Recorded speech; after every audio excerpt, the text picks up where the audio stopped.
Нийслэлийн хөдөлгөөн тэргуулийн газраас зохиосон марш тактикийн тэмцээн амжилттай болж өнгөрлөө. Ярамгийн дэнждэр өглөөний 10 цагаас эхэлсэн тэмцээн 14 цагт дууссан. Марш тактикийн тэмцээн зохиох нь цагдаагийн албан агчдын хувьд байнгын бэлэн байдалд байх бэлтгэлийг хангаж өгдөг байна.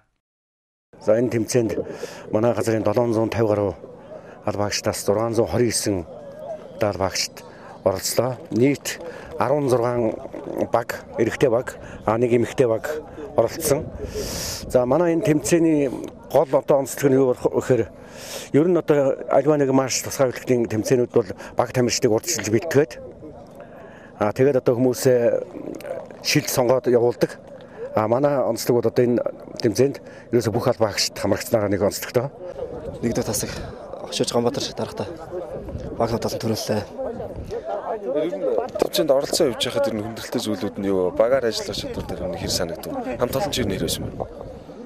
Ер нь бол цагдаагийн байгуул бол баг хамталсаар ажиллах тактик юуны нэг хэлбэр нэмэлттэй. Цааш одоо нэг эргүүл жишээ нь эргүүлд алхахад хоёр хамтарч байх хэрэгтэй.